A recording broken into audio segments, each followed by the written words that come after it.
Hey, y'all. It's me again. If you're new to this channel, thank you so much for dropping by to visit with me. I am, as you can tell by this playlist, this is for my classes at Harvard University online. It's through edx.org. You can sign up there for the class. They have 3 different ways where you can either audit the class, which is free. You can just do it, cover the information, but not audit it, which is also free. If you want to get the certificate, then it comes with a cost. Okay, and so you could just pay that fee, and they will verify that you are you via your driver's license, and you will get a certificate upon passing the course. You generally have to score at least as high as 65% in order to get your credential. And so, I'm really enjoying it. I have, published quite a few books. I've been writing for a long time. And so I've actually written op-eds before and were published by the editors of the San Diego Times newspaper in California. And so this course was fairly easy for me. The part where I was really learning about is the various rhetorical devices that are identifiable in many speeches. I've never written in that way.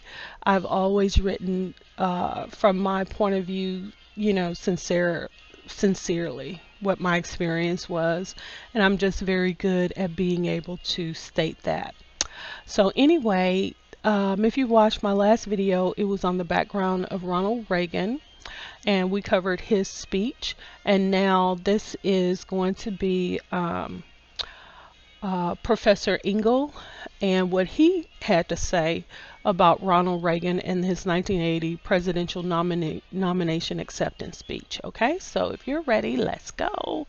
The professor is Professor James Engel of Harvard University. Okay, so the professor begins by saying Ronald Reagan vows a national crusade to make America great again.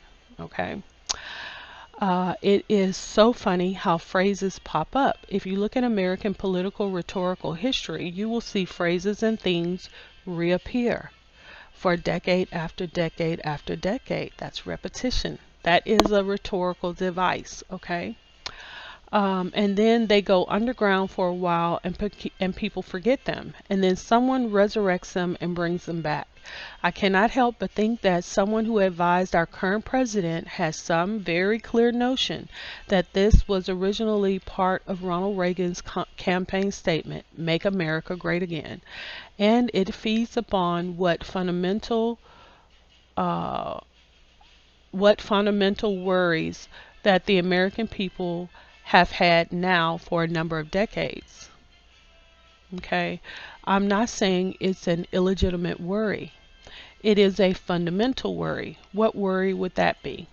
And one of the students says that they are in decline. White people, not America the country, but white Americans. Okay, that's my thought. Let me know if that's what you think. As far as when Trump was saying "Make America Great," who was in decline? Okay, my thought is he was talking about white people, white society, white community is in decline. Okay. And Professor Engel says yes, that they are in decline, that the country is in decline. Okay, so there you go. The country is in decline. This is a fundamental worry of every great power. There's a book called The Rise and Fall of Great Powers. It was written by a professor at Yale sometime in the 80s. It got huge readership. Not by me. I never read it. Okay. This whole notion, what's one of the greatest histories written of the Roman Empire? It's called the student says the rise and fall And Professor Ingalls said, no, it's not called the rise and fall. Nope, it's called the decline and fall, because he doesn't actually give you the rise. He gives you only the decline. He starts with the empire at its height, basically, and then he takes the decline. And yeah, that's right, the decline and fall of the Roman Empire by Gibbon. Decline still haunts the American consciousness. We're losing our world influence. The economy is going to go sour. The country is going to be less optimistic. We're going to have more and more trouble. Inflation's going to occur. We won't have enough energy. Are these legitimate worries? Yes. From time to time, they certainly are legitimate worries, and you don't want that specter of decline to become so strong that it actually impedes the possibility of the people to do something positive. So Great Britain, even in the 18th century, was haunted by a specter already of decline. That was before it lost the American colonies. Now the history of the British Empire, far different. But eventually, did the British Empire fall into some type of eclipse? Yes, it did, of course. Look at those old maps where 1/4 of the world's surface was colored red. 1/4 of the world's surface was colored red because it was under the sway of the British government. And that is where the phrase, the sun never sets on the British Empire comes from, because it never did. And of course, slowly and surely, Britain relinquished colonies. It gave up control through conflict, through dissent, all kinds of reasons. America never had such an empire, although American influence has been very extensive. So one of the things that is said now today is, compare with what country might America be in decline? China, yes, of course, because of the huge economic might of the Chinese people, and also because of their ability increasingly to mount an effective military. So these specters or worries are quite real already in the 1980s during the time that President Reagan came to power or was elected. Okay, Ronald Reagan Part 2, Jimmy Carter had given a speech. Okay. Jimmy Carter had given a speech to the American people in which he talked about a certain lack of energy in Americans. And this speech ended up being branded by the Republican Party. Okay. Does anyone know this as the what speech? It was almost a disastrous speech by Carter. It was reality based. Okay, but it was characterized in a way that made it even more disastrous. Student, I don't know if I'm pronouncing it right, but Malays, Professor, Malays, yes, all right, yes, that's right. What is Malays? Student, I don't know Malays, what Malays means, but I know this speech was about, he was talking about how a lot of Americans had lost the American spirit and how he needed to get it back. Professor, yeah, he was almost blaming the American people. Not quite, I think, if you read the speech, but almost. Malays is similar to torpor, Torpor, only it's a kind of infection. It's a kind of disease. It's a kind of Nash. But Jimmy Carter never used that word in the speech, interestingly enough, never used it. You go back and look at the speech and listen to recordings of it. The word Malays is not in there, but it was called that. And so that label stuck. And now Reagan is playing upon it. And the next page, it's a B342 right near the bottom. Okay. Thanks to the economic policies of the Democratic Party, millions of Americans find themselves out of work.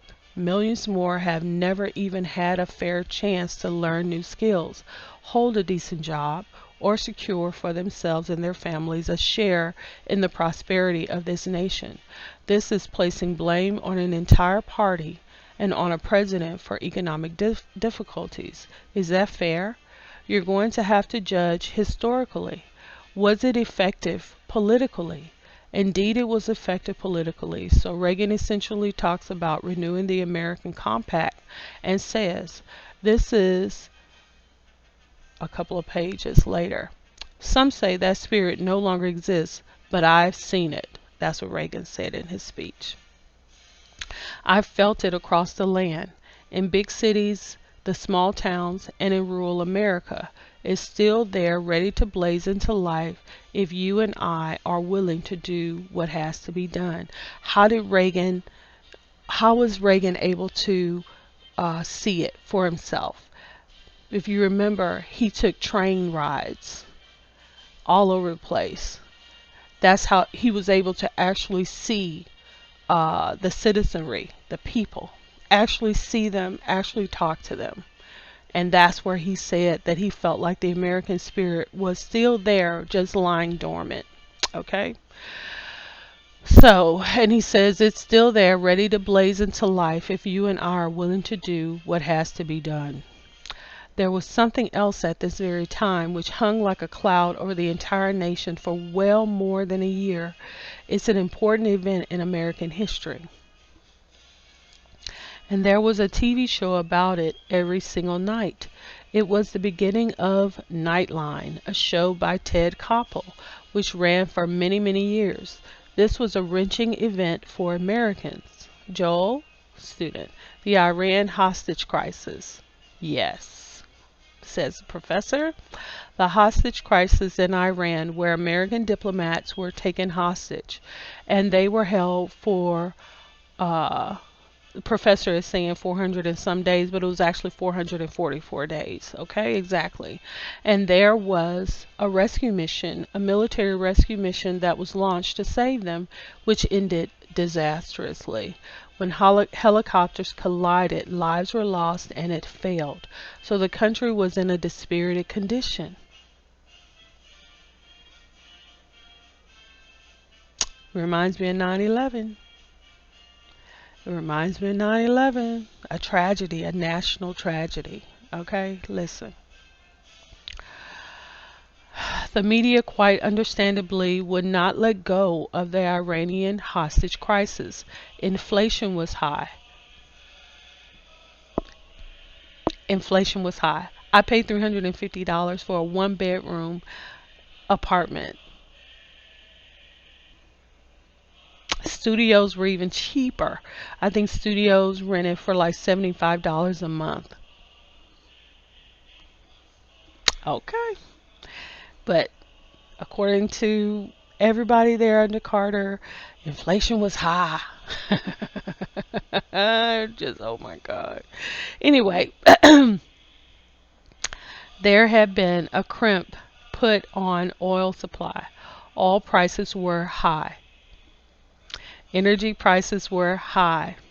If you watched my last video, I told you that my expenses were, for my light bill, I paid like $75 a month. Okay. Inflation was high. Energy prices were high.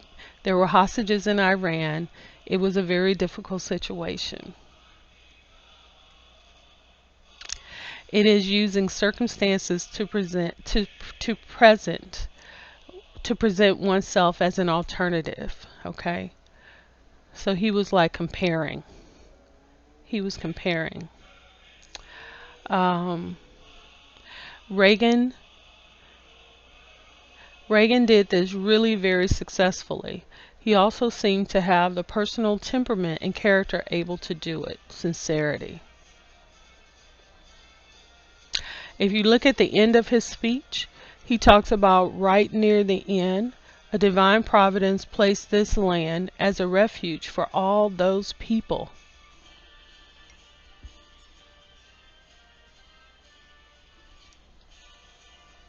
He did mention it. In the world who yearn to breathe free. This is proportionality. If you're talking about the fate of a nation, can you invoke divine providence? It's risky. Reagan did it. He even ended his speech with a prayer, a moment of silence for prayer. Yes, he did. Lincoln invoked it. George Washington invoked it. They both did, interestingly enough. They invoked it, not out of a particular religious belief, doctrine, or dogma, but out of a sense that there was some guiding hand, which was spiritual, religious, and divine. Reagan uses it. Well, of course, the Democratic Party could not let this stand, but Reagan was elected, got elected, rode out a recession, a rather bad recession, passed tax cuts, Reaganomics, and then the economy started to take off again. Boom. That is what had happened, y'all. That is what had happened. Okay, so now this is my professor's annotations. Let me see. I don't know if let me see. Okay, I'm looking for my professor's annotations. Do do do do do do do.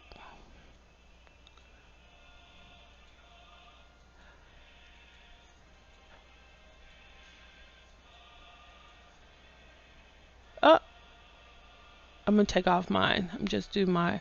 There's a part in the Harvard course where you can see what for your annotations in this class, what your instructor put, what your peers or colleagues in class, your classmates put, and then what your annotations were. Okay. Um, uh-huh. Professor says that Reagan's opening appeal to ethos by reiterating the responsibility conferred by the nomination and dwelling on the trust in him that it signifies establishes him as a person who is responsible and can be trusted. I just included this in the introduction to what he had to say. This is so true. True, true, true. Right on. I saw that he was establishing his ethos by referring to trust. Okay. Okay, so next. Alliteration. Alliteration and assonance in the items in this list help to reinforce their parallelism. Political, personal, and moral. Okay. Alrighty. So there you have it. It goes on and on and on. The professor has his annotations, and then there are replies. Note the alliteration in this phrase. Let me see which phrase he's talking about. Forces of freedom. Okay. Note the alliteration in this phrase and the repetition of references to freedom, which develops a major theme of Reagan's speech. One reply. One of the more effective alliterations I've seen in this course so far. Bootlicker. Okay.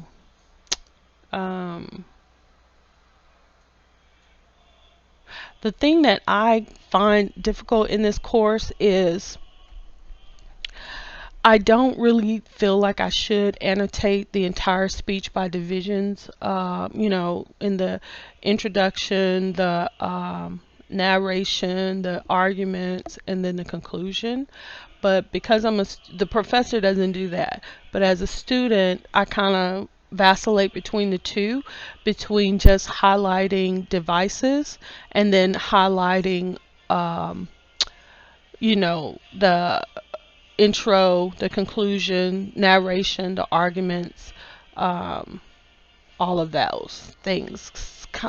Because I don't know which one the professor really wants from me as a student, so I do it to kind of remind myself of those things. For example, in my notes, I review throughout the course, right?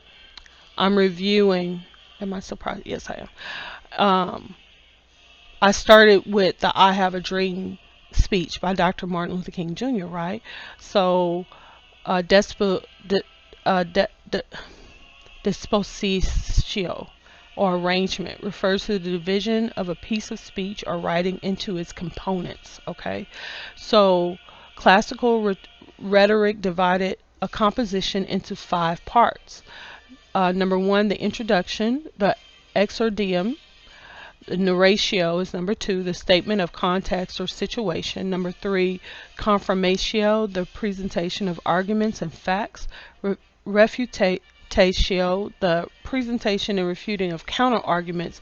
And the peroratio, the conclusion. So when I'm annotating, I will annotate those divisions just as a reminder to myself, and to keep those to keep this knowledge in my brain so that I don't lose it as I'm going through the different speeches, because you can get very involved in all of that. And so I found that it was easy for me to just go ahead on and do this, right? So here's the final thoughts on Ronald Reagan's speech. Did your peers and instructors' comments reveal anything new to you about the speech? Do you agree with any of their interpretations? How might you use what you have learned in this unit in your own writing? Share your observations below. So for me, it was take a chance spiritually.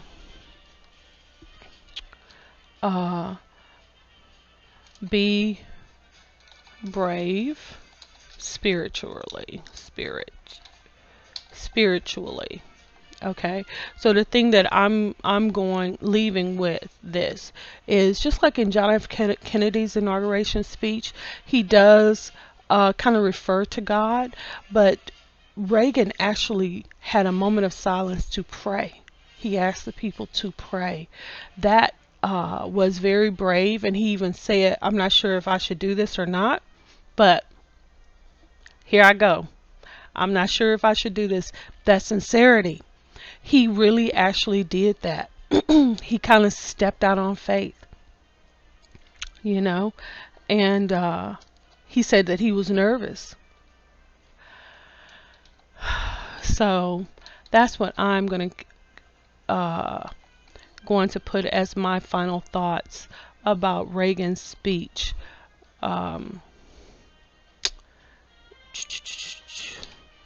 In Reagan's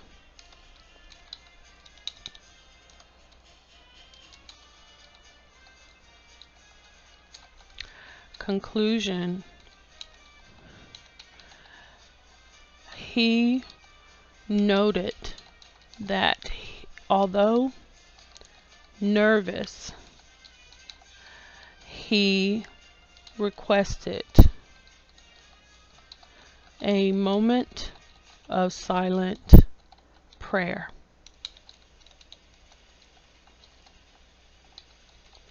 This could have effectively lost him the election, but it proved that at the time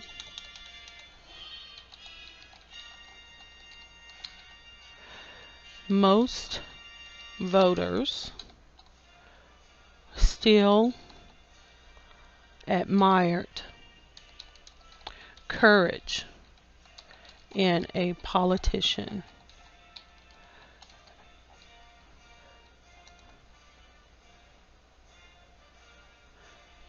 Courage,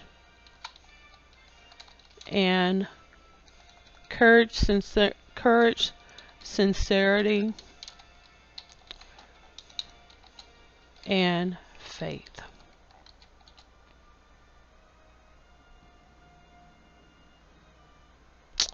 I don't know if it's true today, but that's my final thought on Ronald Reagan's speech.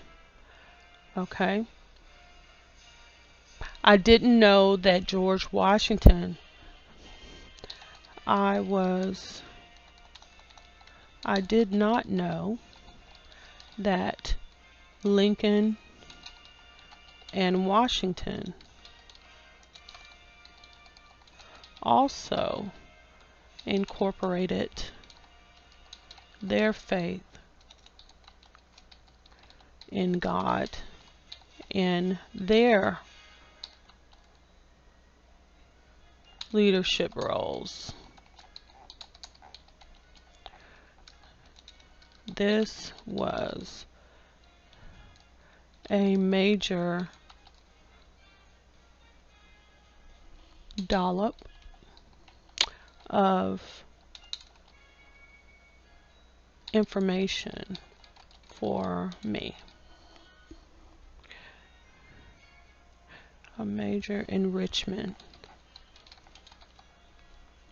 I use dollop because I'm hungry. I'm hungry right now. And instead of information, I'm going to use data.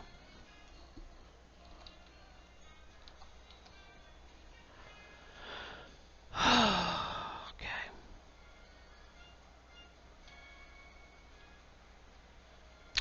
And submit. Next. Okay. I'm going to stop it here. This is David Gergen, also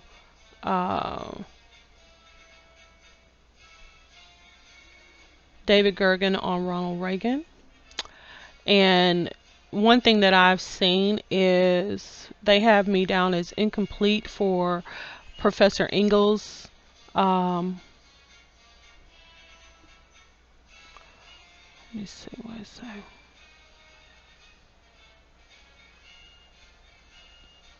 Ah, I see. Have you added your annotations? Yes. And submit. So that part. I'm just going through and making sure that I'm completing every module. Okay. And so for the lectures for Professor, it has it as incomplete because I just read it instead of actually playing the video. And so I'm going to go back and do that. All right. And so thank you so much for riding out with me. Leave your comments below. Let me know your thoughts. If you have any memories of the time that Ronald Reagan was our imperial leader, please share that with me. And yeah, I'll talk to you later. If you want to do an actual video where you can call in to me and I can be live and we can discuss our memories of Ronald Reagan. How much were you paying in rent if you were? Let me know and we can do that. Okay, talk to you guys later. Bye.